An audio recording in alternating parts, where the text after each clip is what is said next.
नमस्कार दोस्तों।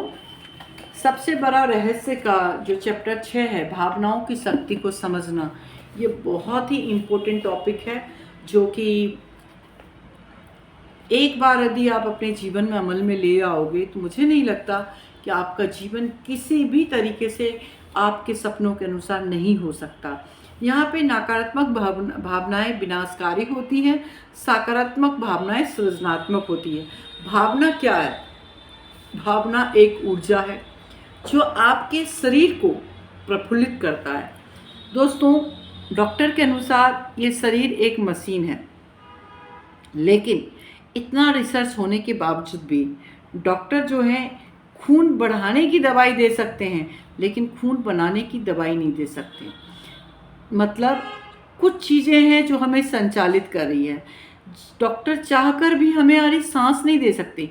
वो सांस के सपोर्टिंग सिस्टम ऑक्सीजन को प्रोवाइड कर सकते हैं, लेकिन जो हमारे ऑक्सीजन लेने की प्रक्रिया, जो हमारी सांसें, वो नहीं दे सकते। जिस दिन यदि ये हो गया तो हमारी चेतना का क्या होगा? तो दोस्तों, हमें संचालित करने वाला एक ऊर्जा तो है, जो ऊर्जा आज मेडिकल साइंस आज तक नहीं बना पाई है। वो ऊर्जा हमारी भावना है। यदि हमारे शरीर में भावनाओं की का होना बंद हो जाए तो ये शरीर जो है एक मशीन बन जाएगा। तो एक बार जब आपको एहसास हो जाता है कि जीवन का सर्वोच्च तरीका कितना प्रयास रहित है, तो इसके विपरीत विश्वास करने में भारी प्रयास करने की ज़रूरत होती है। यहाँ पे भावनाएं क्या है? भावनाएं, विचार दोनों ही एक ऊर्जा है, जो मैंने पहले ही बता चुकी हूँ। ऊर्जा कंपन करती है, जिसका मतलब है कि विचारों की तरह ही भावनाएं भी कंपन करती है। अलग अलग भावनाएं अलग अलग फ्रीक्वेंसी पर कंपन करती है। जब हम खुश होते हैं तो हम अंदर से खुश होते हैं, जब हम उदास होते हैं तो हम अंदर से उदास होते हैं। जब हम रिजल्ट आता है, फर्स्ट आते हैं तो उसकी अलग एनर्जी होती है, मेरे बच्चे फर्स्ट आते हैं उसकी अलग एनर्जी होती है। मतलब हर फीलिंग की एक अलग अलग एनर्जी होती है, और हर एनर्जी का एक अलग फ्रीक्वेंसी होता है। तो ऊंची फ्रीक्वेंसी पर कंपन करती है। जब अच्छी भावनाएं हो तो ऊंची फ्रीक्वेंसी पे जाएगी। जब ऐसी भावनाएं जो तकलीफ दे रही तो वो लोअर फ्रीक्वेंसी पे वर्क करेगी। बहुत लाभकारी होता है, जीवन की परिस्थितियों पर सकारात्मक प्रभाव डालती है। जितना आप पॉजिटिव भावनाएं आएंगी, जितनी आपके फीलिंग बहुत अच्छी होगी, उतनी आपकी एनर्जी बहुत अच्छी होती जाएगी। भावनाएं विचारों से उत्पन्न होती हैं। आपके मन में जिस तरह के विचार होते हैं, वह उसी तरह की भावनाओं को उत्पन्न करती है।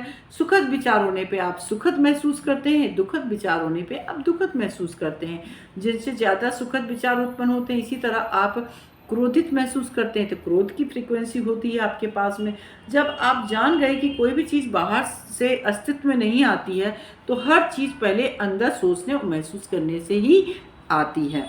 तो यहाँ पर बताते हैं, अच्छी भावनाओं का आनंद लेना होता है।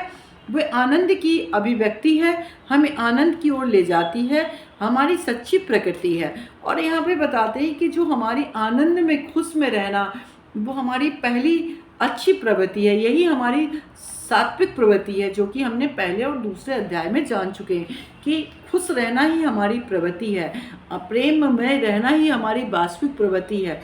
तो जब हमारी एक्चुअल प्रवृत्ति है तो हम अपनी भावनाओं को अपनी एक्चुअल प्रवृत्ति की ओर क्यों न ले जाएं। नकारात्मक भावनाएं के बारे में बोलते हैं, किसी चीज़ के बारे में दुखी महसूस करने का मतलब होता है नकारात्मक भावनाओं में जाना। सकारात्मक भावनाएं पूरी तरह प्रयास रहित होती हैं, क्योंकि वो जागरूकता की सच्ची प्रवृत्ति है। हम सकारात्मक भावनाओं से ही हमेशा बने हुए हैं। जैसे एक छोटा बच्चा है, वो हमेशा सकारात्मक रहता है, उसको लड़ाई झगड़े ये सब नहीं चाहिए। वो हर चीज़ में खुश रहता है, छोटे से खिलौने में भी खुश रहता है, क्योंकि उसका वास्तविक स्वभाव ही खुश रहना है। और वही तो हम हैं, जो हमारा वास्तविक स्वभाव खुश रहना है। लेकिन हम धीरे धीरे नकारात्मक भावनाओं में चले जाते हैं, क्योंकि हमारे अंदर नकारात्मक विचार आ जाती है। और नकारात्मक विचार इतना मल्टीपल हो जाता है अपने अंदर कि हर जगह सिर्फ नकारात्मकता ही नकारात्मकता दिखने लगता है। और नकारात्मक विचार आने का सबसे बड़ा कारण होता है अहम, खुद का एहसास होना। उसने मुझे गाली दिया, जबकि उसने उस पल को गाली दिया था, उस परिस्थिति को गाली दिया था। ये विचार लाना हमारे अंदर, ये विचार उत्पन्न करना बहुत ज़रूरी है।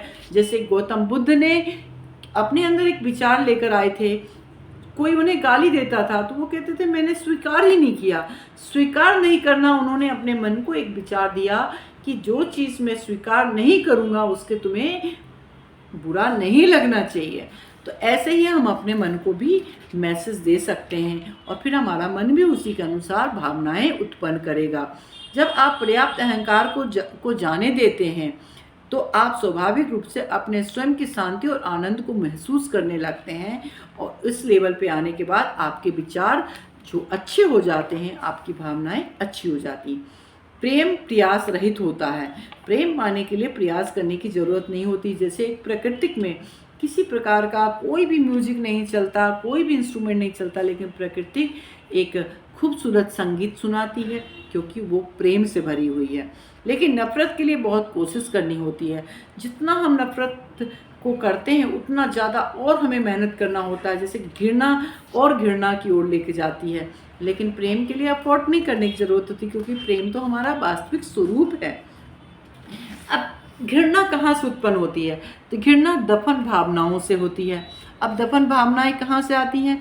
तो बचपन से बहुत बार हमारे साथ में अब भावनाओं को बोझ ढोते रहते हैं। हम अपनी बातों को अपने व्यक्त नहीं कर पाते, अंदर ही अंदर उस बातों को हम घसीटते रहते हैं, जिसके कारण हमारे अंदर बहुत सारी जो भावनाएं हैं वो दफन हो जाती है।